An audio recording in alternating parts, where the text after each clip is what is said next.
자, 조국 원장 이야기입니다. 자, 세 번째 인물 조국 원장인데, 자, 또 조국이라는 얘기가 등장하기 시작했습니다. 광복절 특사로 출소된 지 한 달도 안 돼서 지금 조국 혁신당이 성비위 문제로 논란이 되고 위기에 처하자 이 당을 수습할 비대위원장이 필요한데 비대위원장에 조국 원장이 단수 추천됐습니다. 자, 조국 혁신당 서왕진 원내대표 얘기 들어보시죠. 조국혁신당 의원 다수는 조국혁신당 비대위원장으로 조국혁신정책연구원장을 당무위원회에 추천하기로 하였습니다. 창당 초심으로 다시 시작하겠습니다.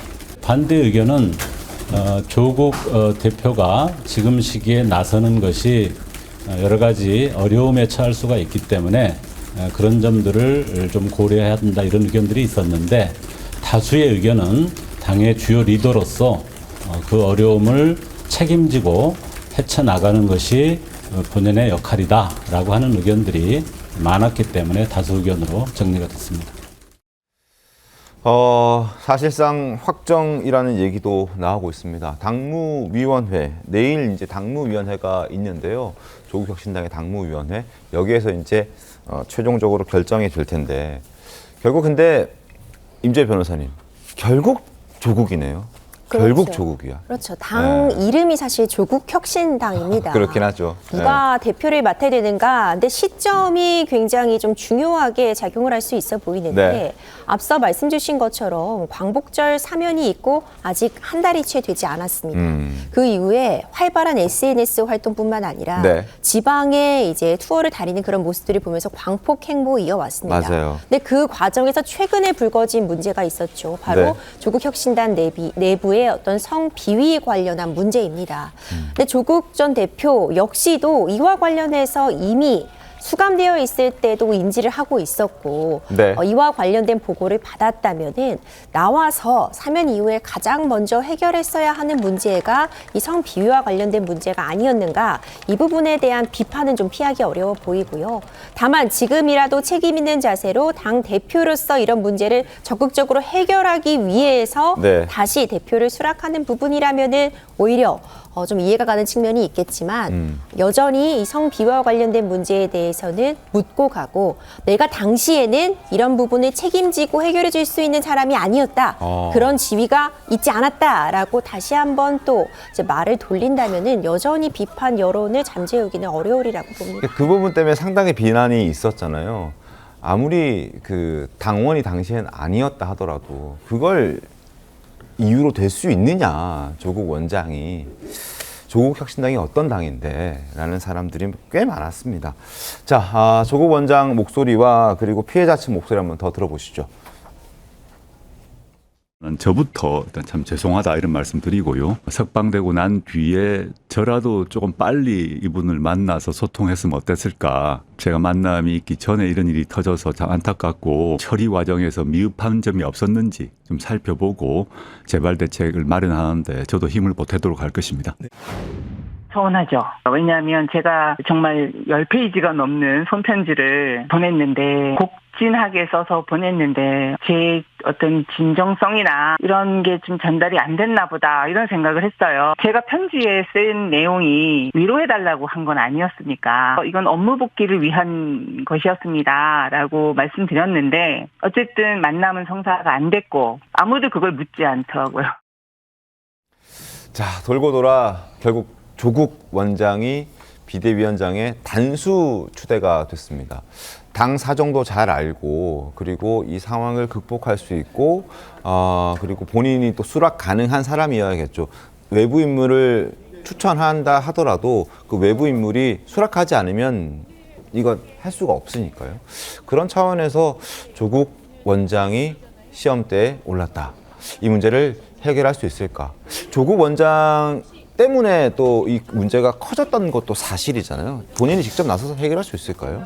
그러니까 저는 만약에 제가 조국 혁신당의 구성원이라고 하면 그냥 밖에서 좀 명망 있는 분 모셔가지고 당을 좀 성비위 문제와 단절을 하고 제대로 혁신을 한 다음에 이제 지방선거 좀 앞서서 전당대회를 열어서 조국 전 대표가 다시 당대표로 복귀하는 것이 네. 저는 그게 이제 뭐 정치 문법으로 봤을 때 자연스럽다고 생각을 하거든요. 그런데 많은 분들에게 이제 제안을 했는데 비대위원장 자리를 고사했다고 해서 네. 도저히 할 사람이 없어서 한다고 하면 뭐 모르겠지만 저는 이 상황에서 조국 전 대표가 다시 비대위원장으로 온다? 그러면 비대위가 언젠간 끝나야 될 거 아니에요? 맞아요. 그럼 비대위 끝난 다음에 당대표는 누가 할 것인가? 사실상 조국 혁신당에서 조국 전 대표가 당대표라면 누가 하는 겁니까? 그럼 비대위원장 하다 다시 당대표로 간판을 바꾸는 겁니까? 되게 어색하잖아요. 네. 그리고 이제 지금 성비위의 피해자들이 조국 전 대표의 비대위원장을 맡는 것을 제가 알기로는 좀 반대한다고 들었거든요. 맞아요. 그래서 네. 이제 조국 전 대표가 이 성비위와 관련된 그 당시에 당에 있진 않았지만 네. 그냥 정치인의 말 한마디가 상당히 중요한 것 같아요. 왜? 출소한 다음에 어느 곳을 갔는데 어떤 기자가 이 성비 문제에 대해서 어떻게 생각하냐라고 물었을 때 그때 지금 제대로 수사해서 책임자 처벌하고 피해자 보호하고 어쨌든 간에 국민께 송구합니다. 이 한마디를 했으면 될 일이었는데 묵묵부답으로 가버렸잖아요. 그래서 이러한 문제에 있어서 과연 조국 전 대표가 비대위원장으로서 조국 혁신당의 문제를 잘 해결할 수 있을까에 대해서는 저는 개인적으로는 조금 부정적이다 이런 말씀 드립니다. 김지원 최고는 어떻게 보십니까? 사실은 이제 이 성비 문제에 관여한 사람들이 조국 대표, 전 대표와 네. 관계가 있는 분들이에요. 맞아요. 문재인 청와대에 같이 일했던 분들이거나 네. 뭐 여러 가지 관련된 분이고 피해자 측에서 이미 이 조국 전 대표에게 이 문제를 좀 2차 가해 문제를 해결해 달라고 요청도 했던 그런 사례도 있었고 또 하나는 조국 혁신당은 앞에서 말씀하셨다시피 조국 전 대표의 이름을 따서 만든 당이에요. 그러니까 조국 전 대표가 뭐 마음만 먹으면 뭐든지 할 수 있는 그런 당이거든요. 네. 그런데 이 문제에 대해서 조국 대표가 과연 역할을 했느냐? 역할을 하지 않았어요.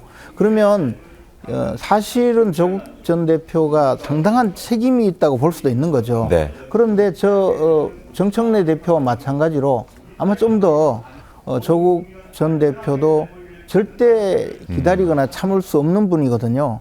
정청래 대표랑 마찬가지군요. 예, 좀 특히 좀 더 심한 분이 이제 조국 대표께서 그런 모습을 보이고 있는데 최근에도 제가 우연히 네. 조국 전 대표의 그 페이스북에 들어가 보고 깜짝 놀랐어요. 왜 놀라셨어요? 들어가 보면 하여튼 이분이 SNS가 없는 세상에서는 어떻게 살았을까 싶을 정도로 그 뭐 온갖 그 글을 올리고 사진을 찍어서 과시하고 그러더라고요. 그런데 지금 이 상황이 어차피 기다려도 2달 후 전당대회에서 당대표로 선출될 뿐이거든요. 네.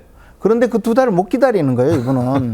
그래서 스스로 비대위원장이 되어서 이 문제가 있더라도 네. 당의 주도권을 잡겠다. 저는 그렇게 판단한 것으로 보여지고요. 알겠습니다. 그러면 이 문제를 해결하겠느냐?